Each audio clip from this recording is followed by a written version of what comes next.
Peripheral neuropathy एक neurological समस्या है, डिसऑर्डर है, जिसमें हमारे शरीर की जो पेरिफेरल नर्व्स होती हैं उन पर असर पड़ता है।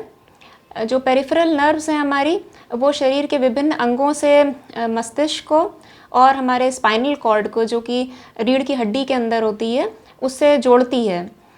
तो अगर इनमें से जो पेरिफेरल नर्व्स की अगर कोई बीमारी होगी तो उसी को पेरिफेरल न्यूरोपैथी कहते हैं। और ये 3 तरीके की होती हैं। सेंसरी नर्व्स हो सकती हैं, मोटर नर्व्स होती हैं और ऑटोनॉमिक नर्व्स होती हैं।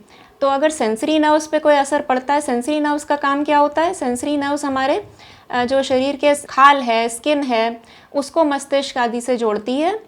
और जो अलग अलग सेंसेशंस हैं हमारे, जैसे कि दर्द का सेंसेशन, टच का सेंसेशन, छूने का सेंसेशन या गर्म ठंडे का सेंसेशन, इन सबको दिमाग तक पहुंचाती है। जो हमारी मोटर नर्व्स होती हैं वो मस्तिष्क और स्पाइनल कॉर्ड से जो हमारे मांसपेशियां हैं उनको जोड़ती हैं। तो उनका अगर कोई बीमारी होगी तो जो है हमारी जो मोटर नर्व्स अगर पे असर पड़ेगा तो हमारे मांसपेशियां काम नहीं कर पाएंगी, यानी कि शरीर में कमज़ोरी आने लगेगी। और जो ऑटोनॉमिक नर्व्स होती हैं वो शरीर के जो इंटरनल ऑर्गन्स होते हैं, जो आंतरिक अंग होते हैं, उनसे जोड़ती है मस्तिष्क और स्पाइनल कॉर्ड को। तो इस वजह से अगर उनकी कोई समस्या होगी तो जो हमारे आंतरिक अंग हैं, जैसे कि हृदय है, हृदय की गति में फ़र्क पड़ जाएगा और हमारा ब्लड प्रेशर है, रक्तचाप है, वो ठीक तरीके से नियंत्रित नहीं हो पाएगा। जो हमारी पाचन क्रिया है उस पर प्रभाव पड़ेगा। तो इसी तरीके से जो किस अंग पर कितना असर पड़ा है ये डिपेंड करता है कि किस प्रकार की नर्व्स पर असर पड़ा है। पेरिफेरल न्यूरोपैथी से पूरे विश्व भर में करीब 5 से लेकर 8% तक लोग इसकी जो बीमारी है उससे ग्रसित हैं। हमारी जो नसें हैं, जैसे कि 3 प्रकार की नसें होती हैं, सेंसरी नर्व्स, मोटर नर्व्स या ऑटोनॉमिक नर्व्स। इनमें से किस प्रकार की नसों पर असर पड़ा है उस पर यह निर्भर करता है कि कैसे लक्षण होंगे उस मरीज को। तो यदि हमारी सेंसरी नर्व्स पर असर पड़ा है तो जो हमारी खाल से जो सेंसेशंस लेके जाती है, जैसे कि छूने की सेंसेशन या दर्द का सेंसेशन, तो अगर उन पर असर पड़ा है तो उससे व्यक्ति को झंझनाहट महसूस हो सकती है। ऐसा लग सकता है जैसे छोटी छोटी सुइयां चुभ रही हैं, कोई चींटी रेंग रही है या कोई जो कीड़ा चल रहा है, इस प्रकार के अनुभव हो सकते हैं।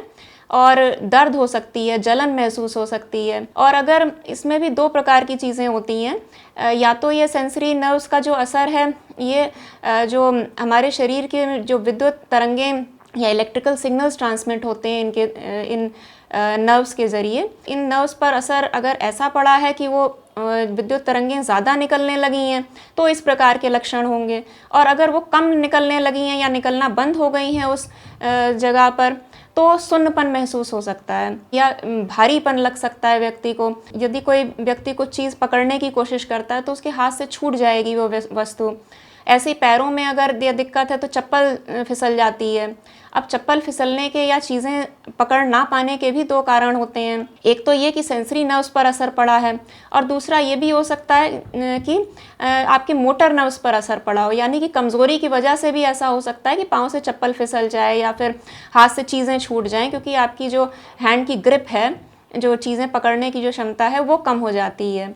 तो ये जो ऐसे तो मोटर नर्व्स पर अगर असर पड़ा है तो आपका जो हिस्सा है जिन मांसपेशियां जो कमज़ोर हो जाएंगी उससे, तो वो हिस्सा काम करना बंद कर देगा। इसी प्रकार जो ऑटोनॉमिक नर्व्स पर अगर असर पड़ा है, जो कि हमारे शरीर के जो आंतरिक अंग हैं उनको जोड़ती हैं, अगर उन पर असर पड़ता है तो हमारा जो ब्लड प्रेशर है वो ठीक से नियंत्रित नहीं हो पाएगा, हृदय की गति ठीक ठाक नहीं काम करेगी। इसकी वजह से ऐसा हो सकता है कि व्यक्ति अगर खड़ा हो तो उसे चक्कर आने लगे, आँखों के आगे अंधेरा आ सकता है, या अचानक से व्यक्ति गिर सकता है अंधेरा आके। इसी प्रकार पाचन क्रिया पे असर पड़ सकता है, इसमें कब्ज़ भी हो सकता है व्यक्ति को, या फिर ऐसा भी हो सकता है कि उसे लूज मोशंस होने लगे, पतले दस्त होने लगे। इसी प्रकार जो और कुछ ऐसे ऑर्गन्स हैं जो जिनकी वजह से जो ऑटोनॉमिक नर्व्स हैं जो कि हमारे जो स्वेटिंग, जो पसीने आने की जो क्षमता है उसको नियंत्रित करती हैं। तो इससे किसी हिस्से में ऐसा हो सकता है कि पसीना ज़्यादा निकलने लगे, पर ज़्यादातर केसेस में ये होता है कि पसीना आना वहाँ पर कम हो जाता है उस हिस्से में। जो किसी शरीर में, जैसे हाथ पैर में जिस हिस्से की नसें पर प्रभाव पड़ा है, ऐसा भी हो सकता है कि वहाँ पर बाल वगैरह कम होने लगें या स्किन में वो चेंजेस आने लगें, सूखा रूखापन आ जाए खाल में। तो इस प्रकार के विभिन्न प्रकार के लक्षण हो सकते हैं। अब अगर व्यक्ति को जो सेंसरी नर्व्स हैं उस पर असर पड़ा है, तो ऐसा भी महसूस हो सकता है कि वो अगर चलेगा तो उसे ऐसा लगेगा जैसे कि वो गद्दे पर चल रहा है या जो है रुई पर चल रहा है, उसे जो है ज़मीन महसूस नहीं होगी ठीक प्रकार से। इसकी वजह से उसका बैलेंस, जो नियंत्रण है, वो भी गड़बड़ हो सकता है और वो गिर सकता है। अगर हाथों पैरों में आपको ये नहीं महसूस हो रहा है कि कितना ठंडा गर्म चीज़ आप नहीं महसूस कर पा रहे हैं, तो ऐसा हो सकता है कि आपके हाथ में कहीं पर अल्सर, घाव बन जाए, इस वजह से चोट लग जाए तो आपको महसूस ना हो, तो उससे घाव बन सकता है, संक्रमण हो सकता है वहाँ पर। पेरिफेरल न्यूरोपैथी के कारण कई हो सकते हैं, जैसे कि अगर आपको कहीं, किसी व्यक्ति को कहीं पर चोट लग गई है हाथ या पैर में किसी हिस्से में, तो उसकी नस वहाँ की कट गई है, क्षतिग्रस्त हो गई है, तो उसकी वजह से वो हिस्सा काम करना बंद कर देगा, वहाँ पर सुन्नपन भी आ जाएगा और जो ताकत है वहाँ की वो भी कम हो जाएगी।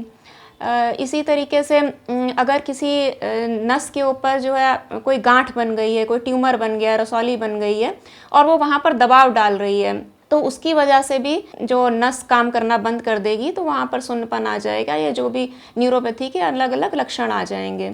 ऐसे ही कभी कभी होता है कि हड्डियों की समस्या, आर्थराइटिस की प्रॉब्लम है, उससे भी ऐसा होता है कि जो कलाई में अगर आर्थराइटिस की समस्या है, जोड़ों का दर्द है, तो उसकी हड्डी बढ़ने की वजह से वहाँ पर जो मीडियन नर्व होती है वो दब जाती है, जिसको कि कार्पल टनल सिंड्रोम कहते हैं।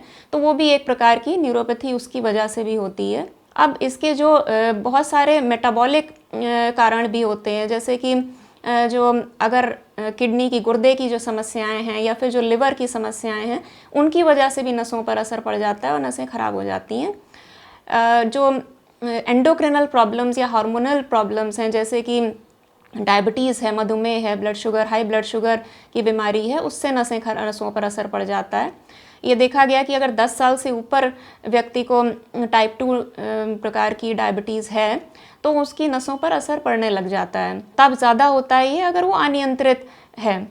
और ऐसे ही थायराइड भी एक हार्मोनल प्रॉब्लम है। थायराइड ग्लैंड अगर ठीक से काम ना करे तो उसकी वजह से भी नसों पर असर पड़ सकता है। इवन जो कार्पल टनल सिंड्रोम जैसी समस्या भी हो सकती है। और भी इसके कारण होते हैं, जैसे कि यदि कोई कहीं पर विटामिन्स, आपकी डाइट में विटामिन्स कुछ कम हैं, जैसे कि विटामिन B12 की कमी है, जो कि शाकाहारी मनुष्यों में होती है, पाई जाती है अधिकतर, क्योंकि ये हमारा जो मांसाहारी जो भोजन है उसी में विटामिन B12 मिलता है। तो विटामिन B12 की कमी की वजह से भी न्यूरोपैथी होती है काफ़ी लोगों में। ऐसे ही विटामिन E है, फॉलिक एसिड है, जो कि शाक सब्जियों में मिलता है, उन सब की कमी से भी नसों पर असर पड़ जाता है। बहुत सारे जो टॉक्सिन्स हैं, जो विषैले पदार्थ हैं, उनका कहीं ना कहीं से इस्तेमाल करने से भी ऐसा हो जाता है। एक बहुत ही महत्वपूर्ण कारण है अल्कोहल जो लोग लेते हैं, शराब का जो सेवन करते हैं, उसकी वजह से नसों भी खराब हो जाती हैं। तो इसके अलावा भी एक GB सिंड्रोम नाम की बीमारी होती है। उसमें शरीर की जो नसों का खोल होता है उसके ऊपर अपने ही शरीर की जो कोशिकाएं हैं उस पर असर डालने लगती हैं, उनको नुकसान पहुंचाने लगती हैं। तो उस वजह से GB सिंड्रोम, जिसको कि एक ऑटो इम्यून बीमारी है, तो उसके वो भी कारण होते हैं। पेरिफेरल न्यूरोपैथी की समस्या है, उसका इलाज इस बात पे निर्भर करेगा कि किस वजह से आपको न्यूरोपैथी की समस्या हुई है। 2 चीज़ें हैं इसमें भी। एक तो ये है कि आपको जो उसके कारण का इलाज करना है, और दूसरी बात ये है कि जिस समय मनुष्य आया है उस समय तो उसको दर्द हो रही है, उसे झंझनाहट हो रही है, तो उस समय उसको जो लक्षण हैं उन लक्षणों की हमें रोकथाम करनी है पहले तो। तो जो लक्षण होते हैं वो उनके लिए कुछ खाने की दवाइयाँ हो सकती हैं और कुछ लगाने के ऑइंटमेंट्स हो सकती हैं, लगाने की दवाइयाँ हो सकती हैं। इसके जो कारण हैं उनके इलाज की आवश्यकता है, जैसे कि अगर डायबिटीज़ की वजह से, जो कि बहुत ही सबसे मुख्य जो कारण होता है वो डायबिटिक न्यूरोपैथी ही मिलती है जो ओपीडीज़ में। तो अगर उसमें शुगर को आपको जो है नियंत्रित रखना है, चाहे वो इंसुलिन से या जो भी उसके तरीके हैं उनकी वजह से, तो शुगर नियंत्रित रहेगी तो असर कम पड़ेगा नसों पर। ऐसे ही अगर आप किसी इन्फेक्शन जैसे कुष्ठ रोग की वजह से अगर न्यूरोपैथी है तो उसका इलाज करना पड़ेगा। अगर कहीं पर ट्यूमर है जो कि नसों पर दबाव डाल रहा है तो उस ट्यूमर को निकालना पड़ जाएगा। इसी प्रकार कार्पल टनल सिंड्रोम है जिसमें कि मीडियन नर्व कलाई पर दब जाती है, तो वैसी समस्या है तो उसमें आपको कुछ दवाइयाँ देनी है, प्लस उसके साथ साथ उसका अगर दवाइयों से नहीं वो उसके साथ साथ कुछ आपको इंजेक्शन लगाने की ज़रूरत पड़ सकती है, कभी कभी सर्जरी भी करनी पड़ सकती है। अगर कोई चोट लगी है व्यक्ति को, उसकी वजह से उसे नसों पर असर हुआ है, तो उस चोट को के लिए नस को जोड़ना भी पड़ जाता है कभी कभी, और नहीं तो कुछ समय बाद अपने आप भी जो नस है अगर उतना ज़्यादा क्षतिग्रस्त नहीं हुई है तो वो धीरे धीरे करके अपने आप भी रीजनरेट करने लगती हैं, अपने आप भी जुड़ने लग जाती हैं। अगर जीबी सिंड्रोम की समस्या है तो उसमें व्यक्ति को साथ में सांस में दिक्कत भी आ सकती है, तो उसके लिए जो वेंटिलेटर की भी कभी कभी ज़रूरत पड़ सकती है। तो इस प्रकार से कितनी समस्या है, कितनी पुरानी समस्या है और किस कारण से समस्या है, इस पर निर्भर करता है कि उसका क्या इलाज होगा। ये कितना समय लगेगा, इसका उत्तर यही है कि ये डिपेंड करता है कि किस प्रकार से, किस वजह से आपको दिक्कत हुई है। अब अगर मधुमेह की वजह से परेशानी है तो मधुमेह जब कंट्रोल में रहेगा तो उस चीज़ की आपको उसके लिए दवाइयाँ आपको हमेशा भी खानी पड़ सकती हैं, बिकॉज़ जो मधुमेह है वो पूरी तरीके से ठीक होने वाली समस्या नहीं है। अब कुछ पर इसका मतलब ये नहीं है कि आपके लक्षण भी हमेशा बने रहेंगे। इसका मतलब ये है कि कुछ दवाइयाँ दे के उन सिम्पटम्स को कम तो किया ही जा सकता है। अगर मान लीजिए कोई आनुवंशिक वजह से न्यूरोपैथी हो रही है, जो हेरिडिटी न्यूरोपैथीज़ होती हैं, तो अब उनमें भी दवाएँ हमेशा खानी पड़ सकती हैं। पर कुछ चीज़ें ये तो कुछ क्रॉनिक जो लंबी रहने वाली समस्याएँ हैं। अब मान लीजिए किसी को न्यूरोपैथी की वजह केवल लेप्रेसी है, कुष्ठ रोग है, तो जब कुष्ठ रोग ठीक हो जाएगा तो ये समस्या भी कम हो जाएगी। अगर किसी टॉक्सिन्स की वजह से बीमारी, कुछ विषैले पदार्थों की वजह से ऐसी दिक्कत आई है, तो जब वो विषैले पदार्थ आप लेना किसी तरीके से आपके सिस्टम में जाना बंद हो जाएंगे तो फिर न्यूरोपैथी की समस्या भी धीरे धीरे कम हो जाएगी। ऐसा हो सकता है कि तब भी थोड़े बहुत लक्षण रह जाएं, पर आम तौर पर यही है कि जब वो विषैले पदार्थ हट गए आपके सिस्टम से तो आपको फ़ायदा होगा। यदि किसी दवाओं के सेवन की वजह से, किसी साइड इफ़ेक्ट की वजह से, जैसे कि कुछ टीबी की दवाएं हैं या बहुत सारी दवाएं हैं, एंटीबायोटिक्स हैं, जिनकी वजह से नसों पर असर पड़ जाता है, तो ऐसा कोई कारण है तो जब वो चीज़ दूर हो जाएगा वो कारण, तो उसमें अपने आप वो चीज़ ठीक हो जाएगी धीरे धीरे। और जीबी सिंड्रोम है जैसे कि एक प्रकार की बीमारी, वो अगर है आपको तो उसमें होता है कि 4 से 4 हफ्ते तक आमतौर पे वो बढ़ती है समस्या, उसके बाद धीरे धीरे वो अपने आप भी कंट्रोल में आ जाती है, दवाएं भी उसमें दी जाती हैं।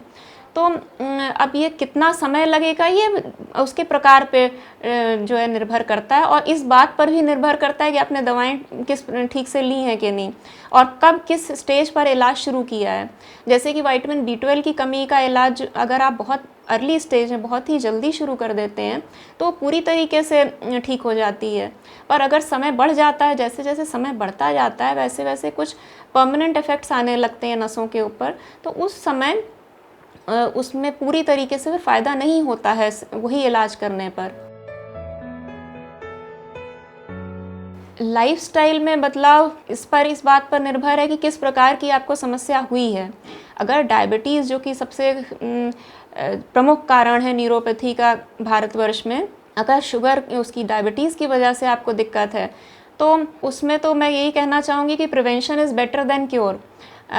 जो आप पहले ही अपना खान पान का ध्यान रखें। अगर जो शुगर की समस्या हो गई है तो आप अपना डाइट उस हिसाब से रखें कि नसों पर असर ना पड़े। अभी शुगर की बीमारी हुई है, अभी नसों पर असर नहीं हुआ है, तो बहुत अच्छे से अपना डाइट उस हिसाब से लें जो बहुत ज़्यादा मीठी चीज़ें ना खाएं और जो भी शुगर के घी तेल ना खाएं, जो भी शुगर के परहेज़ बताए जा रहे हैं, आपके जो डॉक्टर्स बता रहे हैं उनको करें। व्यायाम करें नियमित तौर पर। कोई भी चीज़ बहुत ज़्यादा मात्रा में करने में और अचानक से कुछ दिन करके छोड़ देने में फ़ायदा नहीं करती है। जैसे कि आप कुछ दिन के लिए तो अचानक ही मैन बन गए या सुपरमैन बन गए और आपने खूब सारा काम करना, एक्सरसाइज करनी शुरू कर दी और उसके बाद आप आराम से बैठ गए, कुछ दिन थक गए, तो इससे फ़ायदा नहीं होता है।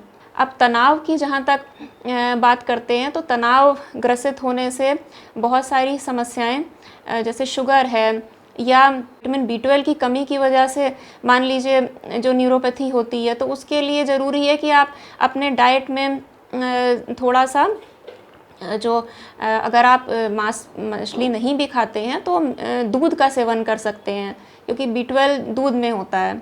और जो एक्सरसाइज है, व्यायाम, वो भी ठीक प्रकार से करना, ये सब लाभ देता है।